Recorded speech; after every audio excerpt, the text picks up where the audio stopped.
It's Wednesday, May 1st, 2013, and this is the Energy Education Podcast. I'm Kevin Hurley. Today, we're taking a closer look at the Canada Deuterium Uranium Reactors.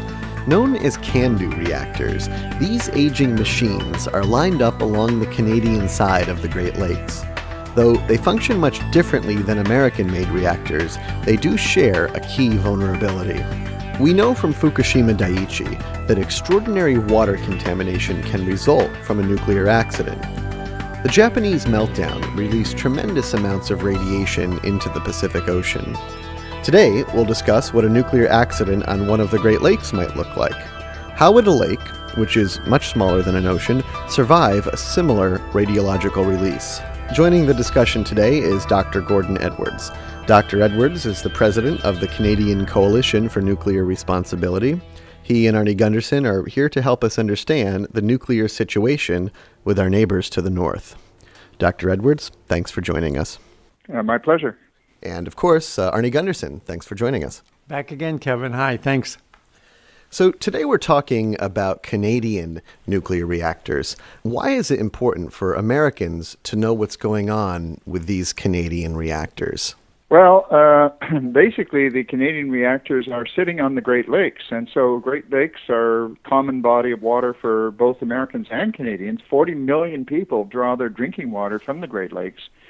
And as we've seen at Fukushima, when you have a major accident, you can have a lot of water, contaminated water, going into the nearby body of water. And in our case, that would be the Great Lakes. So, Gordon, then what are the differences between the American and the Canadian reactors? Well, fundamentally, all reactors are the same in the sense that they produce energy. While producing energy, they produce radioactive waste materials which generate heat even after the reactor shut down.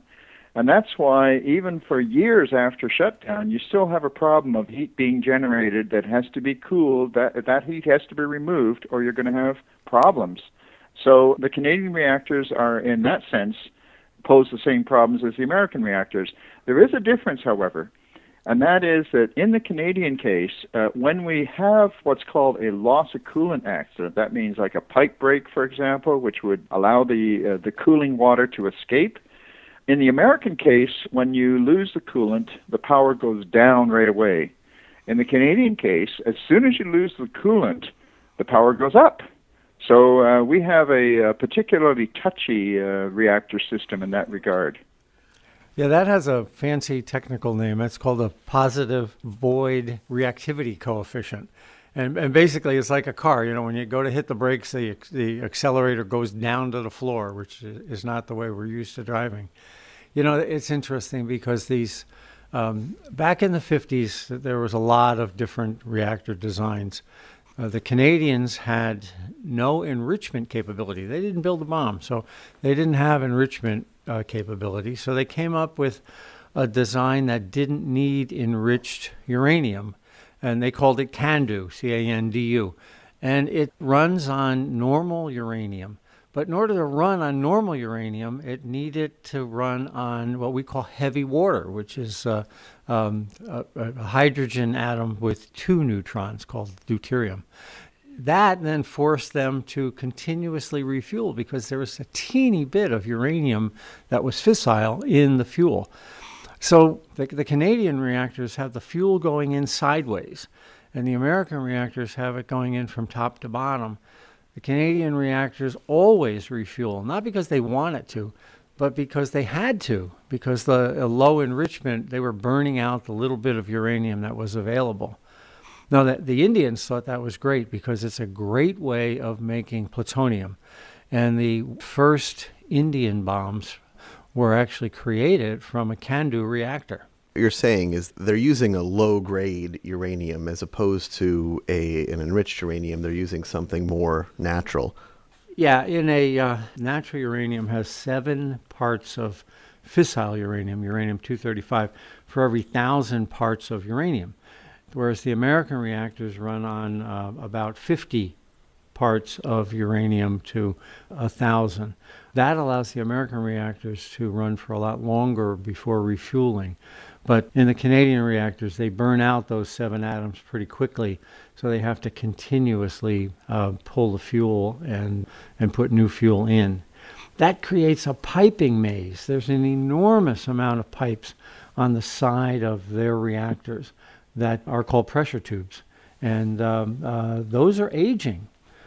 Fairewinds just finished a report for Durham Nuclear Awareness that talks about the problems of allowing the Pickering unit, which is about 3 hours outside of Buffalo, New York, allowing the Pickering unit to continue to operate. It's already 40 years old. It's got 6 nuclear reactors that are operating and 2 that are shut down, one of the biggest nuclear reactor complexes in the world.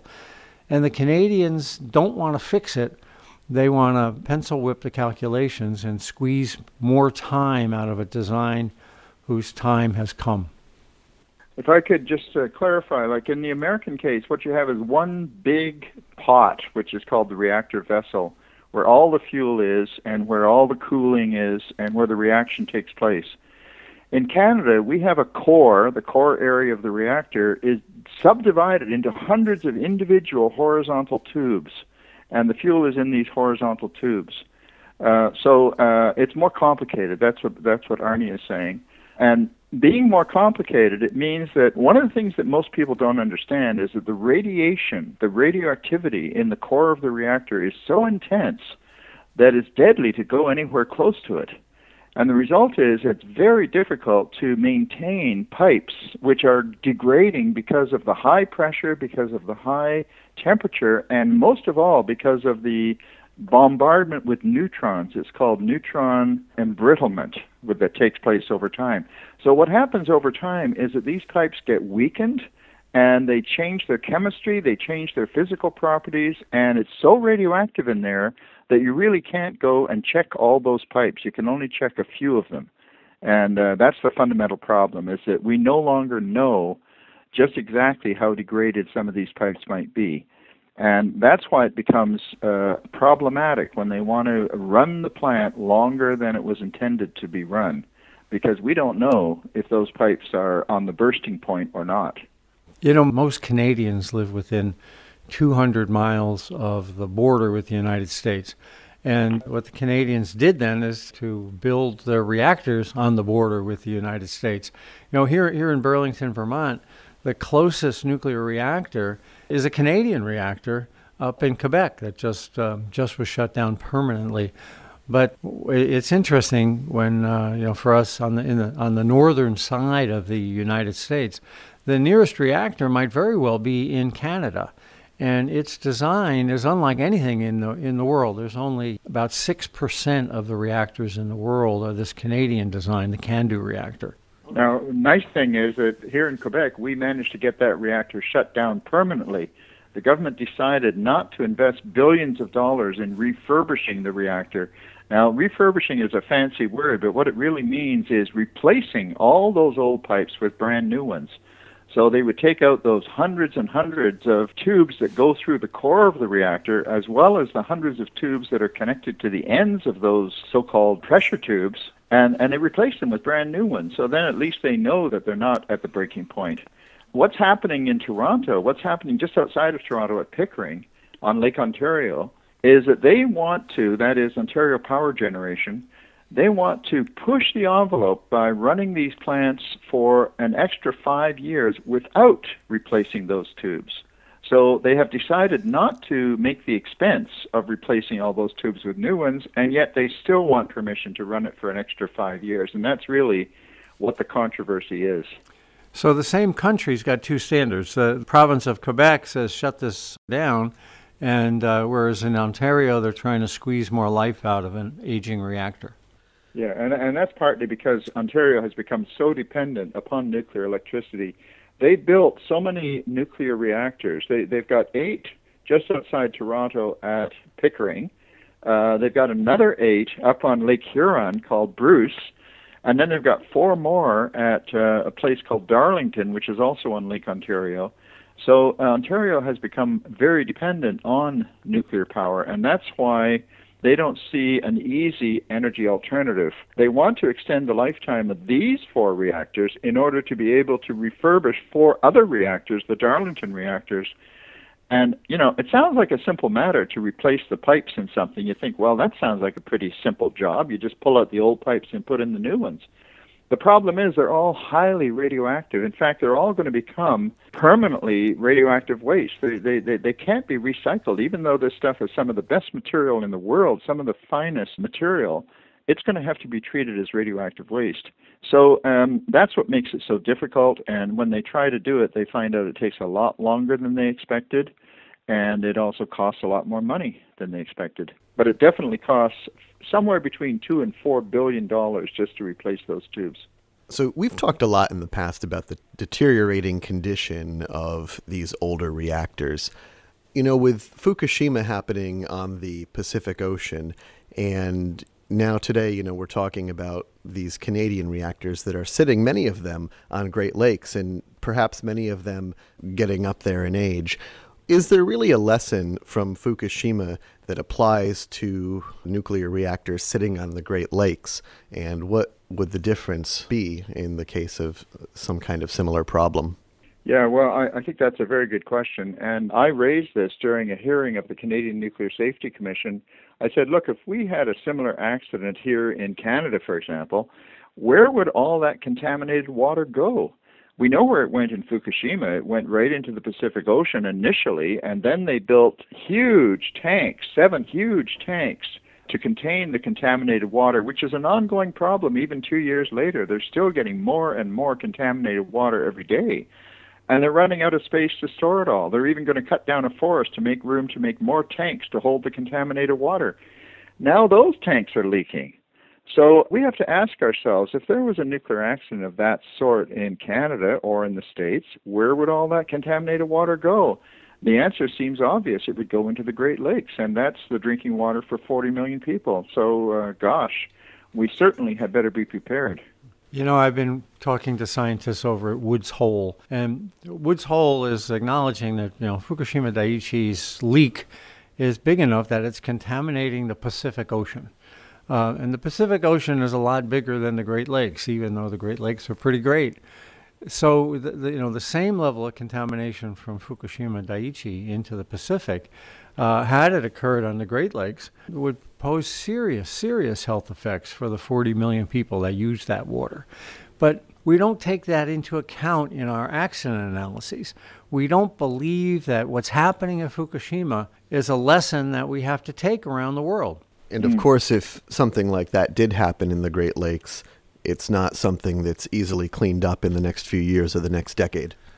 No, it definitely accumulates. Even under normal operation, the Canadian reactors are contributing a great deal of radioactive pollution to the Great Lakes in the form of a radioactive isotope of hydrogen called tritium. This is simply radioactive hydrogen, and, water is made up of H2O, it's hydrogen and oxygen. Well, when you get tritium released from a Canadian reactor, it forms water molecules which are themselves radioactive. And these radioactive water molecules, they go everywhere. Water is one of the basic materials for all living things, so it goes into every living object, every living being. So it enters the food chain quite readily. And in Lake Ontario, already the levels of tritium, even in the middle of the lake, are about 3 times greater than they are in Lake Superior. And that's entirely because of nuclear power, and in particular because of the Canadian reactors.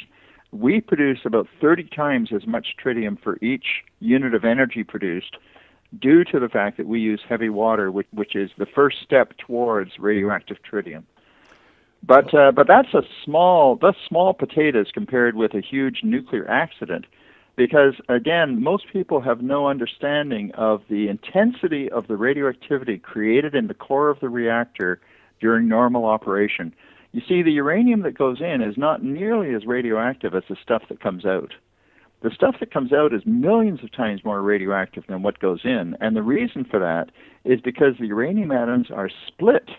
And it's all those broken pieces of uranium atoms which are so intensely radioactive. When you hear words like cesium-137 and so on, those are little broken pieces of uranium atoms. And that's the stuff that's going into the ocean at Fukushima, and that's the stuff that would happen here in Canada or in the States. Well, I'm sure, though, you would prevent the radiation from crossing over the international boundary, and it would stay on your side of the line. Oh, yeah, we'd have put up signs saying no radiation here.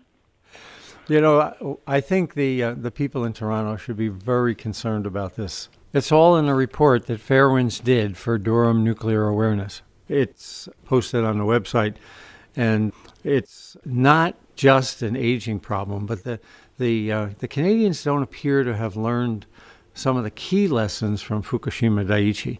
The first one is the regulator in Japan was in bed with the people that was supposed to be regulated.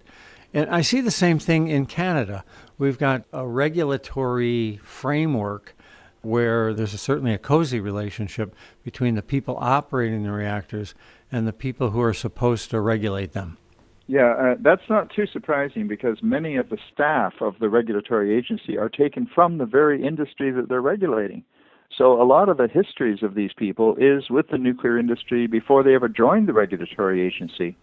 And in any event, there's no doubt that in Canada at least, the staff people at the Canadian Nuclear Safety Commission are all really supporters of nuclear power. They want nuclear power to succeed, and so they have what you could call the conspiracy of the like-minded, and that is that they think this has got to be good, it's got to be a help to society, and we want to make it as safe as possible, but we certainly don't want to shut it down.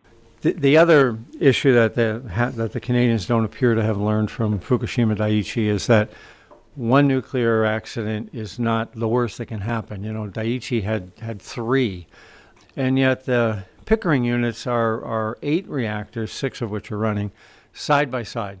So like when Fukushima Daiichi 3 blew up, it damaged Daiichi 2 and Daiichi 4. And the Canadians don't assume crosstalk between the reactors and just assume one nuclear accident.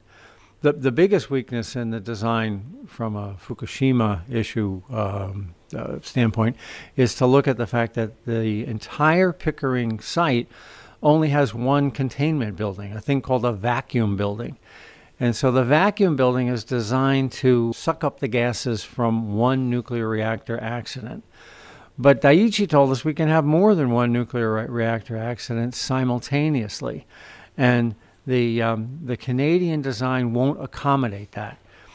Right. And you see, part of the problem here is that the Canadians say, well, look, we're not going to have a tsunami on Lake Ontario, so we don't have to worry. But this is really false comfort, because it's not the tsunami itself to cause the accident. It's the failure of the electrical systems, the failure of the pumps, for whatever reason. If you can't cool the core of the reactor, it's going to melt down, period. And that can happen in a variety of ways. It doesn't have to be a tsunami. So there's false comfort being taken from the fact that we don't have to worry about that exact scenario. You know, this is what Fairewinds has been talking about since the first week of the accident, that it's not about the tsunami knocking out the diesels. It's about this thing called the loss of the ultimate heat sink. And that can happen on a CANDU design, it can happen on an American design, and it did happen on Fukushima Daiichi. If the pumps along Lake Ontario are destroyed for whatever reason, then you can't cool 6 nuclear reactors. That's not a good thing. You know, Toronto is less than half an hour car drive away from this nuclear reactor. And, you know, compared to Tokyo being 150 miles away. And yet the Japanese almost had to evacuate Tokyo. The Canadians don't believe that the 4 million people in Toronto are being jeopardized. And Americans should be concerned too, because 3 hours away is Buffalo. Yep. So, you know, it's kind of ironic. There's George Orwell, the writer, the British writer, coined the phrase doublethink. And we have a good example of doublethink here. On the one hand, the nuclear industry tells everybody, both in Canada and the United States, that don't worry about nuclear accidents. They're so improbable that it's not rational to worry about them. On the other hand, they have a special piece of legislation which protects them against financial liability in the event of a major accident. They're the only industry that requires special law to protect them against financial liability in the case of an accident. So on the one hand, they say, you, the public, shouldn't worry about a nuclear accident, but we, the industry, are sufficiently worried that we need a special legislation to protect our money. So the industry was so not worried in Canada that they put their lobbyists to work to protect them from what they were not worried about? Exactly. Well, I'd just like to mention that CCNR, that's the Canadian Coalition for Nuclear Responsibility, we also did a submission regarding the life extension of these Pickering reactors, opposing it. And that submission is on our website, and I believe that Arnie at Fairewinds is going to provide a link so that anybody who goes to the Fairewinds site, if they want to, they can just click on the link and see what the Canadian Coalition for Nuclear Responsibility has to say on the same issue. You know, we in the United States sort of look at these 100 reactors we have and don't really realize that the closest reactor may not be in the United States, but maybe we have to look a little further north to find it. You know, the Bruce Station has 8 nuclear reactors on the biggest Great Lake, and the first one, the one that's upstream of all the others. Pickering has 6 in operation. We are talking about jeopardizing a major seaway, a major commerce route, and the source of water for 40 million people. Another topic, but I just must mention that at Bruce, they're also wanting to create a waste repository right on the shores of Lake Huron, and that is a crazy idea if there ever was one. So I'm hoping that Americans will take more interest in the threat from the north, just as we have to take interest always in the possible threats from the south. Well, we'll have you back to discuss that in more detail. Okay. Thanks for coming on. My pleasure. Bye, Arnie. That's about all the time we have, guys. Thanks for coming on. Again, Dr. Gordon Edwards is the president of the Canadian Coalition for Nuclear Responsibility. Dr. Edwards, thanks for joining us. Thank you, Kevin. And Arnie, thanks for coming on again. Thanks, Kevin. Glad we could do it. Well, that about does it for this week's edition of the Energy Education Podcast. Remember, you can catch us back here next Wednesday and every Wednesday for more technical discussion and information on what's happening in the world of nuclear news. Also, remember to like us on Facebook and follow us on Twitter. For Fairewinds Energy Education, I'm Kevin Hurley. Thanks for listening.